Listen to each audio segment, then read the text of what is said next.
you can invest in yourself, but it's going to be a waste. It's going to be a waste because if you don't do the work, then how are you going to grow a business? How are you going to scale it? COVID happened and I couldn't scuba dive. I couldn't travel anymore. All our programs got shut down. It was all online. That was very limiting. And through that hardship, I felt like everything was weighing on me. You know, what I experienced with my mom, not having a lot of money, and then coming to this point where I finally pursued something I was passionate about, but then things came tumbling down to the ground. In my college dorm room, I actually decided, you know what, like, who am I really? And then it came to me. I'm a creator. Ari the creator. Welcome today to this amazing episode of 5 Secrets of How Women Entrepreneurs Are Crushing It.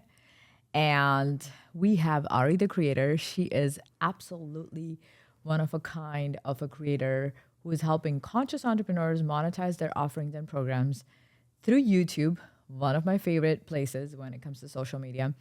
And not just that, Ari is a badass entrepreneur who is really crushing it with growing and scaling her business, already crossed 6 figures, and truly creating this amazing creator life for everyone to take a lead on. Thank you so much, Dr. Monty, for that amazing introduction.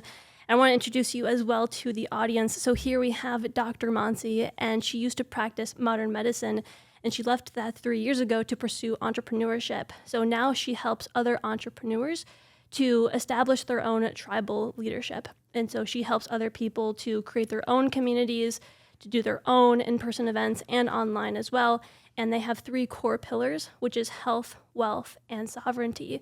And right now she has a beautiful in-person community in San Diego, and she's helping other people to do that as well. And they also have an alternative investing fund. So Dr. Monty, you've been really inspiring for me ever since I met you. I've been learning so much. Thank you. Yeah, it's been a great partnership. Absolutely. Yeah, and so what we want to cover with all of you today is the 5 secrets to success in business. Both Dr. Monty and I have had quite the journey to get to where we are right now, and we want to spread that wisdom to all of you so that you can model our success and get inspiration and really create that in your own life. So with that being said, Dr. Monty, do you want to introduce the first secret of success in business? Absolutely. So first secret, honestly, first deep secret that nobody really talks about is how to shed the belief system and the old self within you. A lot of people get in their own way when it comes to this part where, think about this, we grew up in middle-class families or places where we weren't shown how to truly become entrepreneurs and not even taught that, right? We were told, go to school, get a degree, and go get a job. And, you know, just kind of follow the whole 9 to 5. Even our school system, they don't let you miss school. You have to go to school, be a good girl, don't argue, don't ask too many questions, right? Like all that training led us to getting a degree that gets us a job. And then do we truly honor who we are, our life purpose, and what we want to create for the planet Earth and people for the prosperity? Like those are some of the questions to ask. Like, let's dabble into your childhood. Like, how did you grow up? Like, where do you come from? That's a really good question, and then we'll address that for you too. So my first memory was my parents being divorced. And I grew up with a single mom. We didn't have a lot of money at all. And so when I went into the school system, I felt like I was being trained to be an employee, not an entrepreneur. And naturally, I was very creative. I always had these ideas like, oh, we actually have the same one. We both wanted to do garage sales when we were younger. And I remember like at school, I made my desk into a toy shop, but that was just really frowned upon by my teachers, and I had like a homework subscription business. And so I was naturally very entrepreneurial and creative. However, it got really suppressed by the school system, by my parents, because like what you said, it's like you gotta study hard to get good grades to get into a good college. And I did all that. We both did that. However, I knew that there was more, and I really wanted to break through that. Ever since I was little, I had like that yearning. It was really a yearning to step more into who I am. And that's where entrepreneurship came in.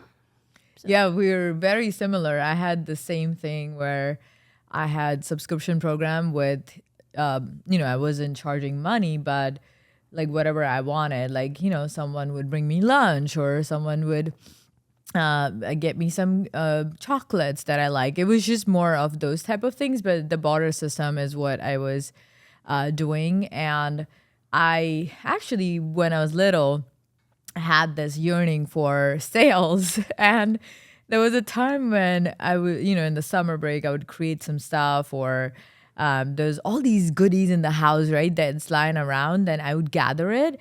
And then I went to these festivals with my grandpa. He was a retired yoga instructor and an acupuncturist. And I was like, Grandpa, can I go with you to these fairs? And then I would go with my little backpack, and then I would have my whole trading platform ready there for people to pay me whatever, like $1 or $2, right? And that was like the most joyful thing I could do in summer break. So I had that yearning just like you. And honestly, when it came to the time of picking a career, it just became very narrowed down. And my parents are like, oh, you need to make 6 figures when you have a job. Like, that's the only way to scale. And they didn't know what they didn't know. So that's how I got into my doctorate program. And then I was like, okay, this is awesome. I can make 180,000 to 250,000 a year. But oh man, like how it was crushing my soul. And I actually got very sick from my career. Like my job was almost killing me. And for literally 4 or 5 months when I was bedridden from my job, I said no more, and I couldn't do it anymore. So if I wasn't following my life's path and my soul's purpose, I was just like getting sick or getting taken out. And that was one of the defining factors. And I had to put my foot down that I'm not going to take that route again. Mm-hmm. So how did you go about like letting go of that old identity, those past beliefs? That shedding, the first thing I did was I need to rewire my brain. Like the programming that I have to go find a coach that I can rely on. So my first program that I bought was $50,000 for a real estate program with Fortune Builders. And that's why I have the alternative investment fund now, thanks to that program. And I did not really monetize it right away. It took me almost like 2-3 years to even monetizing it. But people don't realize that these are not quick fixes. You are truly reprogramming your subconscious and shedding your old self.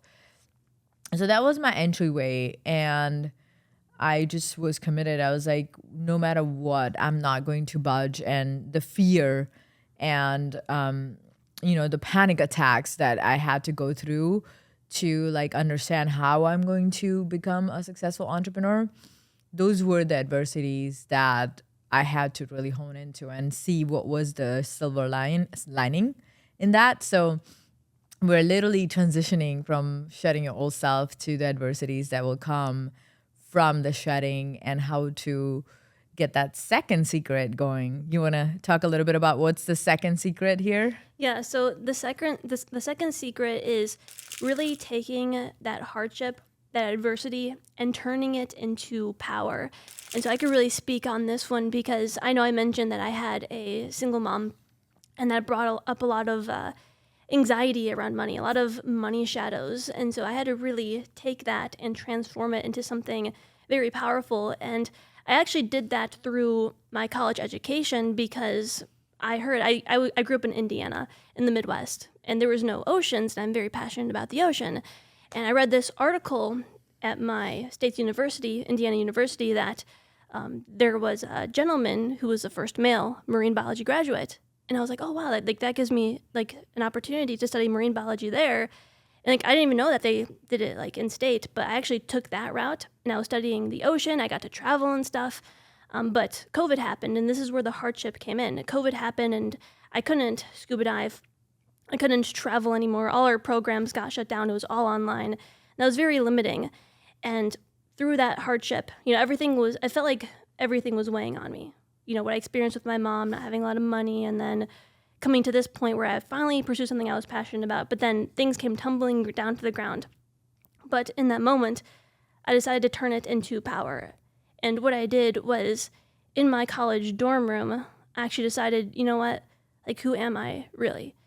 And then it came to me, I'm a creator, Ari the Creator. And the logo, the name Ari the Creator came to me. I was like, oh yeah, I'm Ari the Creator. And so that's when I decided to start my business, my YouTube channel in my college dorm room. And I didn't know what I was doing. I had no idea how to make a website. I had no idea how to film myself. I think I had to do it once for a school project, and the video came out like totally terrible. So I didn't know anything. But I was like, you know what? This is who I am. This is what I came here to do. And so I did it. I started, and was it perfect? No, but I just took one step at a time. I figured out how to make the website. I watched YouTube videos. I got a mentor who taught me. And all these messy steps, imperfect action. Looking back on it, it led me exactly to where I'm supposed to be right now. So that's what it is, everyone, is taking what you went through and not letting it stop you in your tracks, taking action despite it, and continuing to move forward in the journey. Do you want to talk about hardship? Yeah, I want to talk about hardships. I have had many hardships. One of the biggest challenge that I have experienced is my first business was not successful, right? So think about like $100,000 in personal finance loss, and now you could be scarred for life. So I used to have a wellness center right after my graduation. I wanted to be in holistic medicine, even though modern medicine is what the degree I had. I had already gotten nutrition degrees, and then I launched a lifestyle medicine studio. Now, it was a great on paper business plan, and that's what it is like all business plans on paper in theory don't come to fruition in practical. After 3 years of running that center, we were not in profit, and I had to make a hard decision of shutting the place down. I couldn't sell it because usually businesses not in profit are not sold for profit. Nobody's buying it. So that was the hardship I turned into what am I going to do next, right? So I went and got a corporate job again, which was my backup plan. And when that happened, I was on the trajectory of now hiring the mentors and knowing what to do the correct way. That's how I had the funds to pay for the Fortune Builders program, because I went back to my job. And I was like, okay, the first time I failed, but I learned a lot. There was no real failure. It's just a stepping stone to my next success. It's like if I would have gone to MBA, I would have anyways invested $100K into learning, right? What to do, what to not do to be an entrepreneur. So it was like a practical entrepreneur school is how I saw it.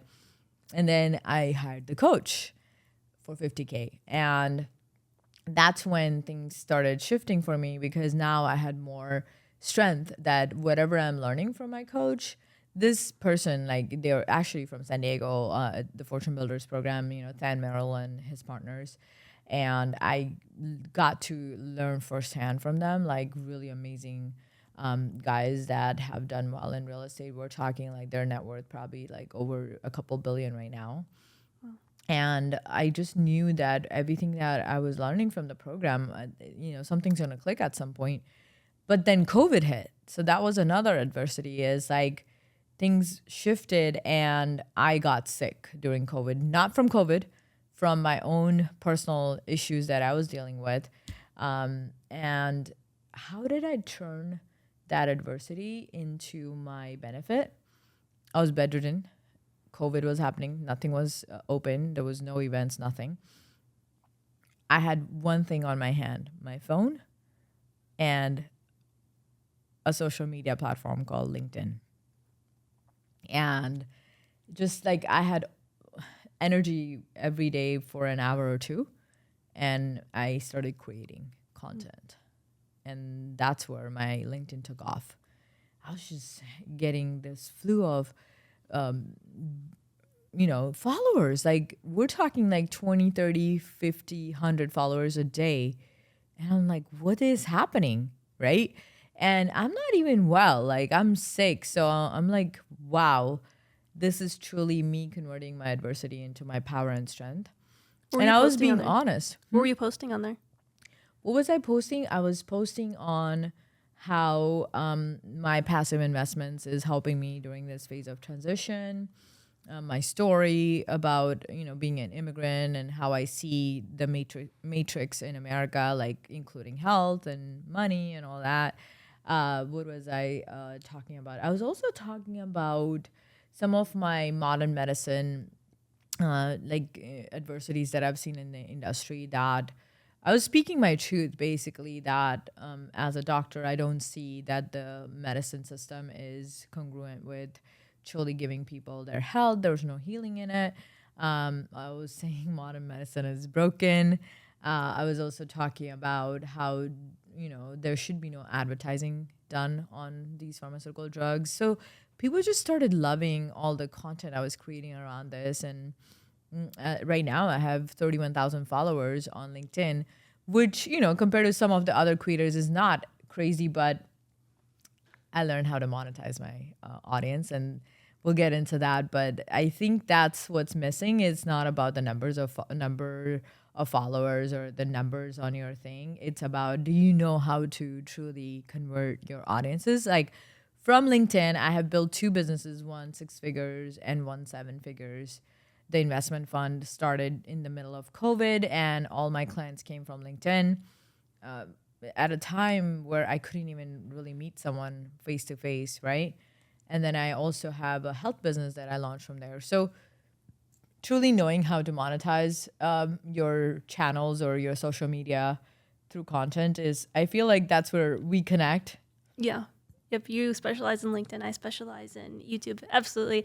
You actually led on to the third secret of success, which is investing in yourself, because to get to where you are, you had to invest in mentors and programs. And we really wanted to touch upon that, because before I dive into this, I have to let all of you know that the first 2 steps are crucial. So if you do not take the time to shed your old beliefs, to shed your old identities, and if you don't take those hardships and turn them into power, then these next steps aren't going to work. You can invest in yourself, but it's going to be a waste. It's going to be a waste, because if you don't do the work, then how are you going to grow a business? How are you going to scale it? And so I just want you all to know, before you really take the time to especially invest money, a lot of money into yourself, you want to do that inner work first, because it will show up when you're trying to create content. It will show up when you're trying to do your business and to take on clients. And it's really important.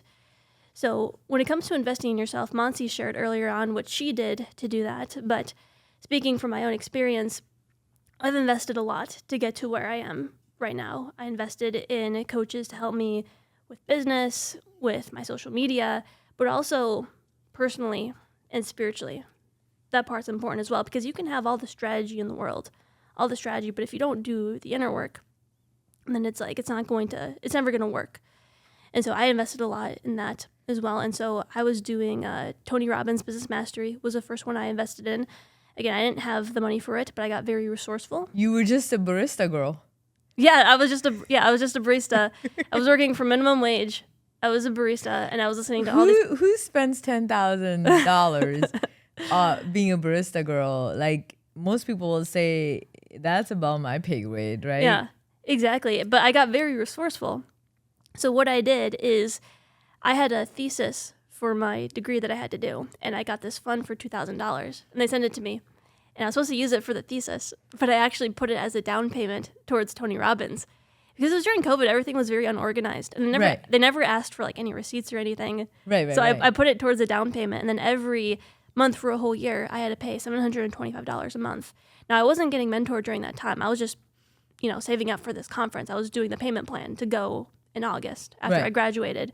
And so I did crazy things to get money. And this is where abundance comes in. Mm-hmm. It was a matter of I have to do this. It wasn't I can't do this. I have to do this. And so I got resourceful. So I sold my blood plasma. I was a test subject in MRI studies. I learned stocks. I sold stuff. I sold old skateboards, old TVs that I had. And every month I came together with $725. I even applied for a COVID relief fund, and I got approved for I think it was $2,000. Mm-hmm. But you want to know something that I did? I don't talk about this one much because I kind of forgot about it, but it just came to me. One thing that I did is there was this one month, and I didn't know how I was going to come up with the $725. And I was like, I really don't know what I'm going to do. I don't have the money this month. What am I going to do? What's going to happen? I didn't even have a credit card at the time. I was paying in cash. Oh, wow. Because I didn't even know that I could open up a credit card. And so this one month, I was like, I don't know what am I going to do to get this money? And I remember a story that Tony Robbins told, and he was all, the moral of it was that the secret to living is giving. And I was walking, and there was a CVS in the main area of our campus, and there was a homeless guy sitting out front. And he asked me, do you have any money? And I was like, no, but I can buy you something. Do you want like lunch? He said, sure. And so I went in and I got him like a pre-made sandwich and like an orange juice and some chips. And I gave it to him. I was like, here you go. And he was like, so thankful. He's like, oh my gosh, like, thank you. Like, this means a lot.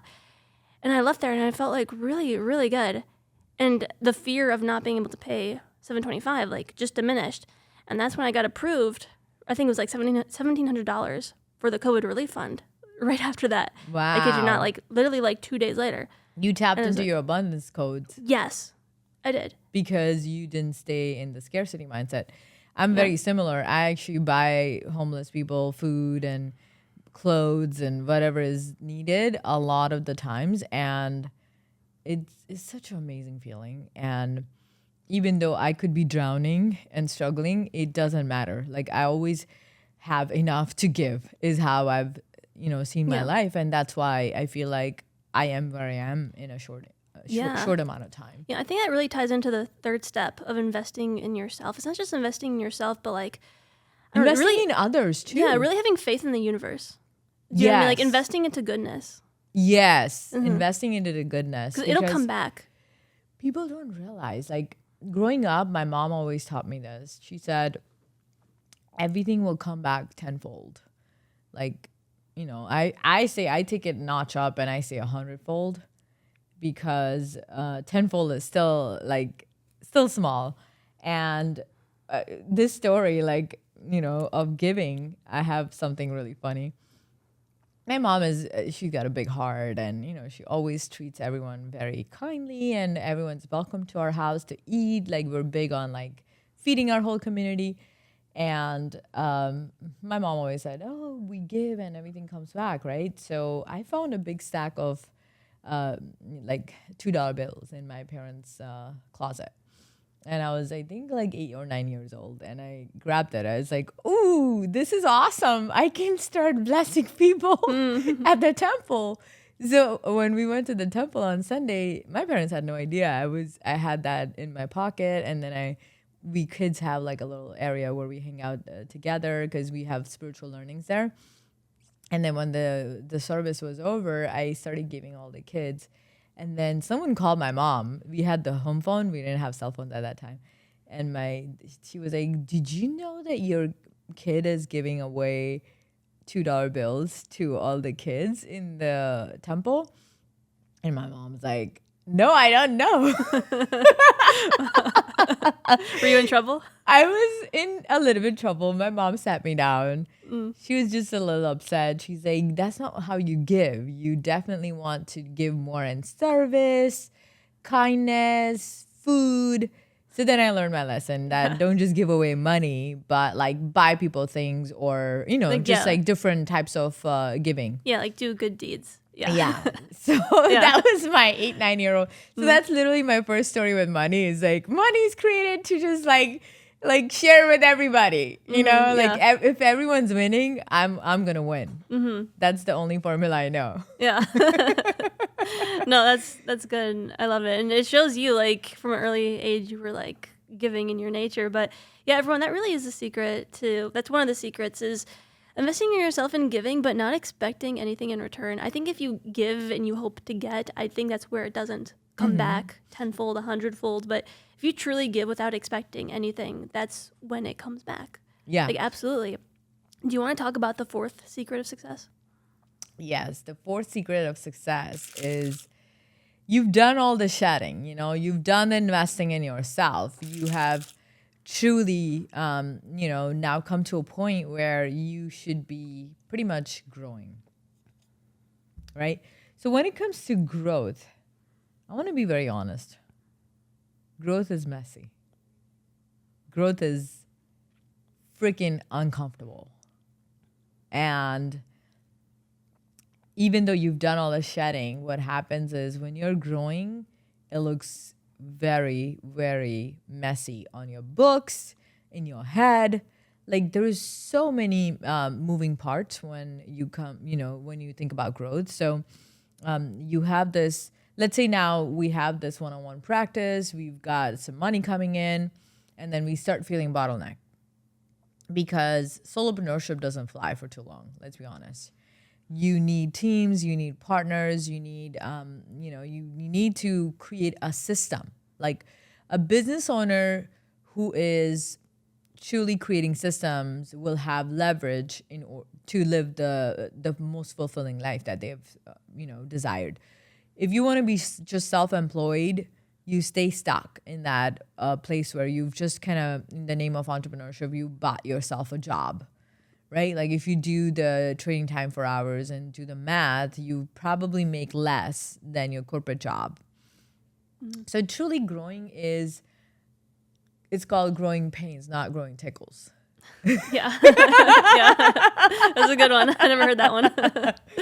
I'll quote that to Dr. Lauren. He is one of our Love Tribe members, and he says that, like, it's called growing pains, not growing tickles. So what is your take on growing? Like, you're in that growing, scaling phase, and I'm on that same trajectory, just on a different level, but we're all going through it right now. Yeah, we're in very different journeys. And the way I see it is, and this is speaking to those who maybe haven't gotten their initial traction yet, growing, I see it like kind of like you're pushing like a stone. Or no, it's more like a snowball. Mm-hmm. It's like a snowball effect. That's a good one, like a snowball. So like maybe in the beginning it's a little bit slow, but then it starts to pick up, it starts to pick up, it starts to pick up.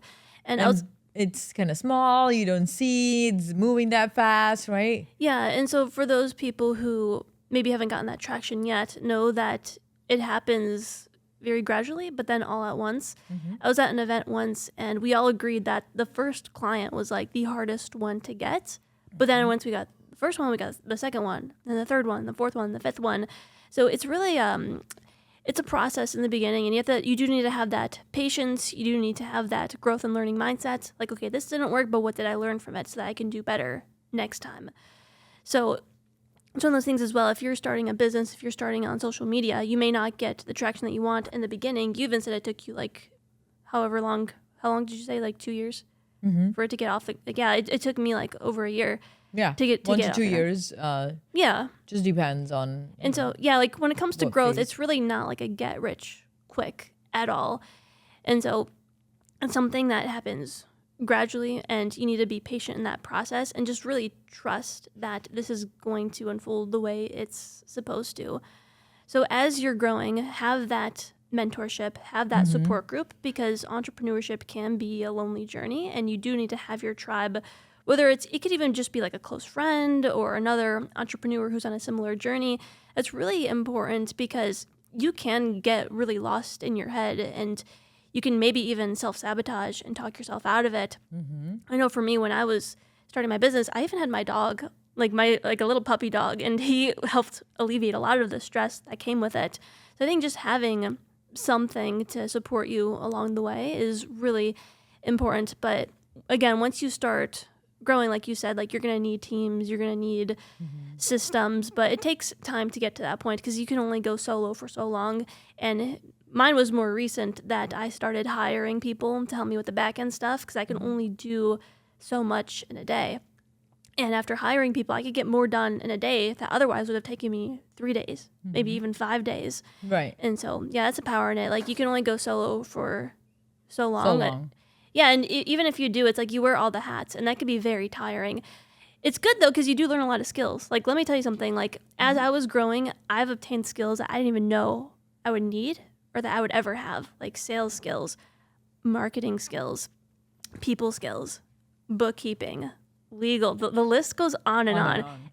Video editing, website design, writing copy, Yep. Like interviewing people. All of it applies to me, too. Yeah.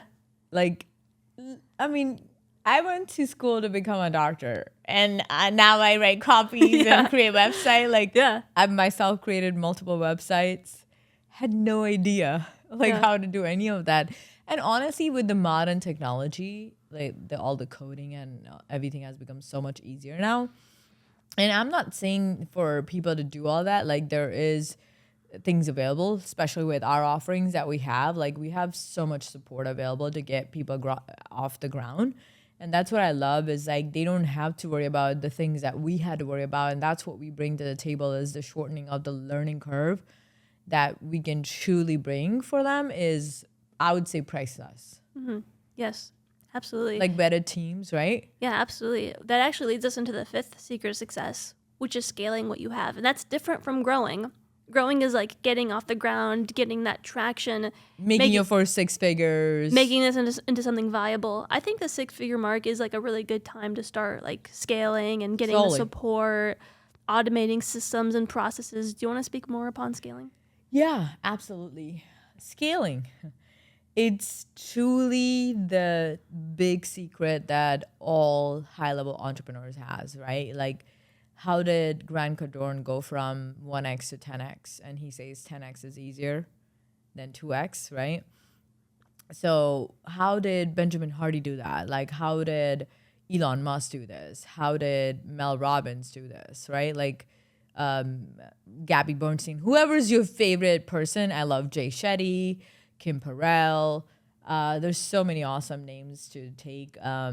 Sarah Blakely. So scaling, like how are you going to now take your system of growth that you have mastered and you got your product and service, you have some team members, but then now you want to go from a dozen clients to about 100 clients. And that's the tricky part is don't lose your essence when you scale. That's the hardest part because like people have less and less access to you and there's a lot more systems in place. And how do you not lose the essence of your company and your core principles and who you are for people? Like that's the tribal leadership that we're bringing in place and how to scale in a fashion that's honoring you and your tribes. Yeah. What's your take on scaling? Yeah, and I want to speak upon that because that's a trap that a lot of people are falling into. Earlier this year, there was like a big wave of YouTubers posting these videos saying, I'm quitting, I'm done.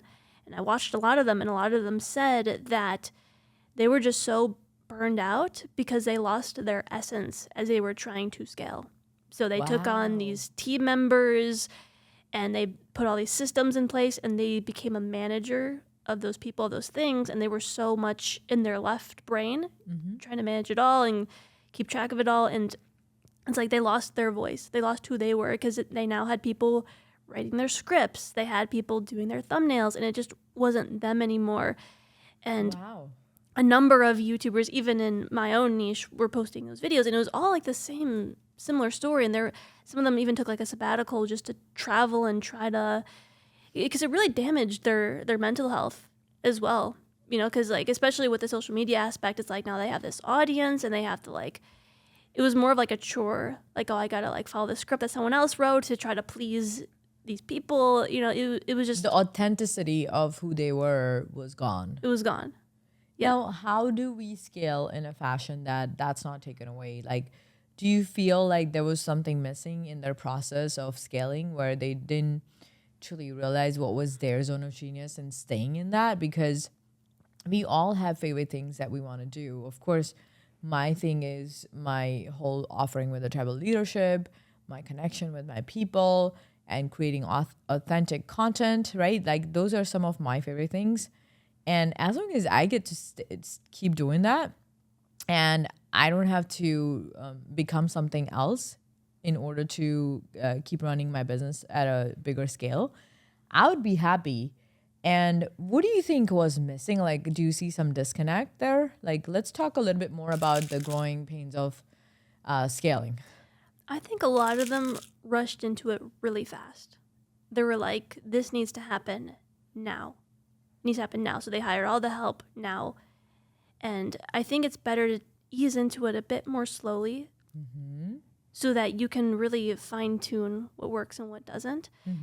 And I think if you do that, just like being more grounded, more present, because as you're taking it a bit more slow, you could also take time to take care of yourself, to be authentic to you. And that would be my advice for people, is not to just rush into it so fast, because that's really a trap. I think it's a burnout trap. And then before you know it, all these things change and it's like, oh, all of a sudden I'm like operating at different business. I have like this team and I have someone telling me like what to do.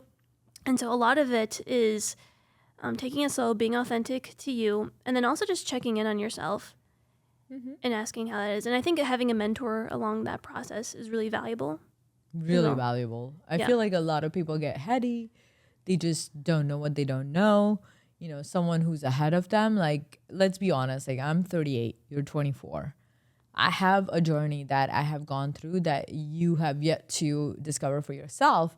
But if you're going through some stuff that I have already witnessed, like, I can be there for you, holding the space and giving you like truly honest guidance, like what is really going to honor you and what's not. Like, hire someone you're inspired by, not just because they have some magazine covers and pictures with some other famous people. Like, that kind of really upsets me, like how people just try to get clients. It's pretty hollow, and a lot of people don't end up hiring the right mentors and coaches because we go by like shiny objects. What's your take on that?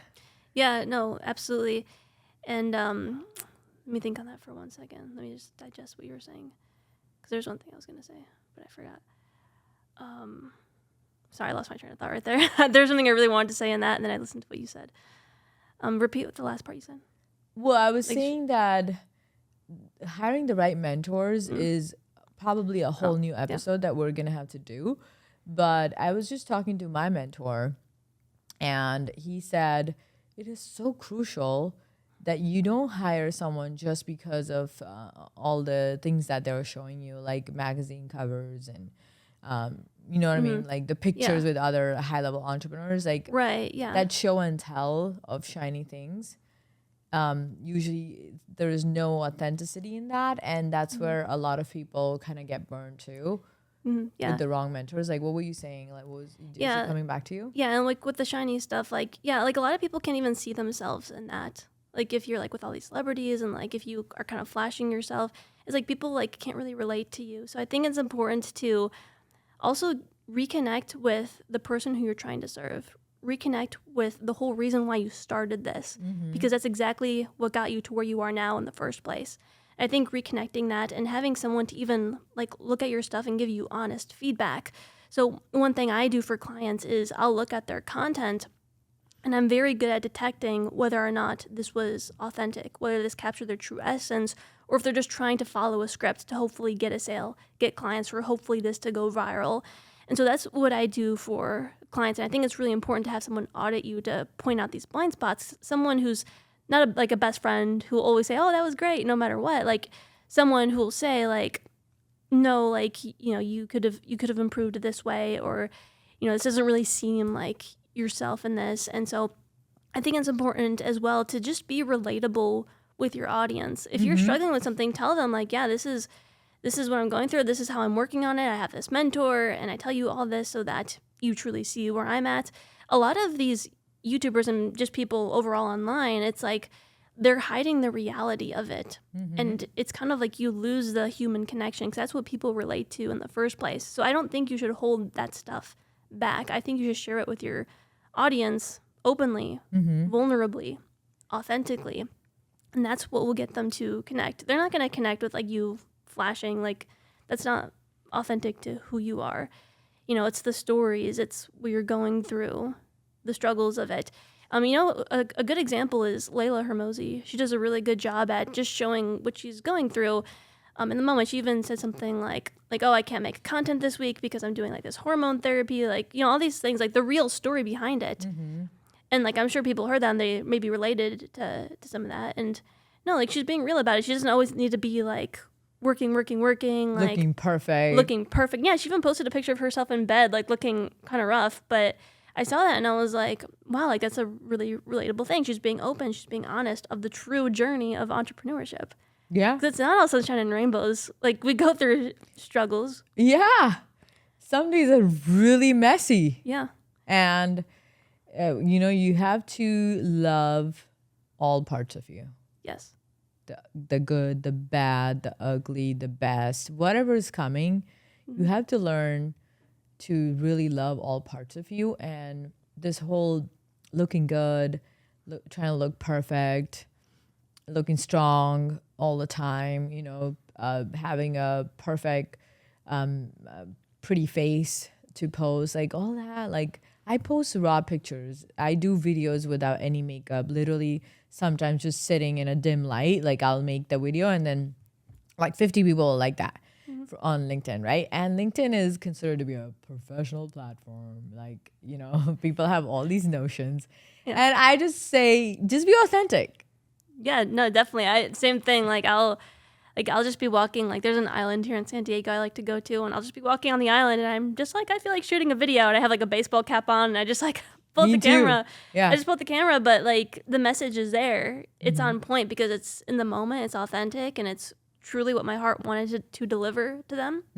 And people relate to that. I mean, and that's why, someone who maybe only 50 people saw that, but that's why it's powerful, because the impact level is so much stronger than some viral video that didn't have that level of emotion and authenticity in it.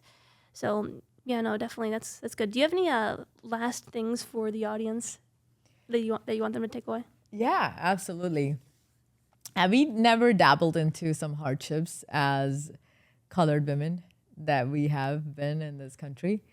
I came as an immigrant and I truly saw what this country could do for me. And I love America for honoring and loving me. But there were hardships too. It wasn't easy, especially being a woman in business and then the colored woman on top of that. So I would say we haven't had it easy. And we'll do a whole new episode on what it was like to be women in business. And on top of that, being colored minorities, right? It's not been easy for me and Ari. And what I could say is really tap into these 5 big secrets that we've talked about today, which is truly, investing in yourself and knowing who you are and shedding all the things and learning how to grow and scale. And different parts of you that you haven't worked on will show up in all different phases of this. And truly knowing how to break free from these shackles is truly, building that entrepreneurial business that you can thrive on. I personally love what I've built and I feel very fulfilled with the life that I get to live. And if it is like this in this phase, what next phase is bringing is truly an amazing blessing that I have. So don't give up. Don't give up on yourself. Like what I want to say is just like stay true to yourself and surrender. And don't give up on your dreams. Like a dream with purpose is something you can truly pursue. That's beautiful. I'll give my last takeaways for everyone. So I know we went through a lot today, and we really went through that process of even starting from the beginning, shedding those beliefs, investing in yourself, growing the business and scaling. And I know that can be very overwhelming to people when they first hear it. So my advice for everyone is just take a second and really honor the present. Honor where you are right now, and even honor the fact that you want to pursue this. You want something better for yourself. Even if you're just starting from the beginning, really honor that. And if you're in the midst of this, take a second to just really realize how far you've came since you've started. And then really honor where you want to go in the present. And just be really grateful for that in the now, because I think we forget to just really savor what we have in the present. And I think that gratitude is what will not only get you to where you want to be, but also it'll help you to enjoy the process so much more. Because the worst thing, this is what Tony Robbins talks about, success without fulfillment is the ultimate failure. Imagine going through this whole journey that we talked about today, actually scaling your business, being successful, it's all working out, cash flowing every month, only to realize, oh shit, this isn't what I want to be doing. This isn't true to me. It's not worth it. So that's where presence and gratitude comes in, being aware if this is aligned for you. And I think that truly is the key to succeeding with fulfillment. So just keep that in mind, everyone. And again, really just honor where you are, honor where you want to go. And yeah, have that mindset of, it's not a matter of if, it's a matter of when this will all come into place. So Always. yeah, Always. 100%. All right, thank you everyone for watching. Thank you, everyone, and make it a powerful year ahead.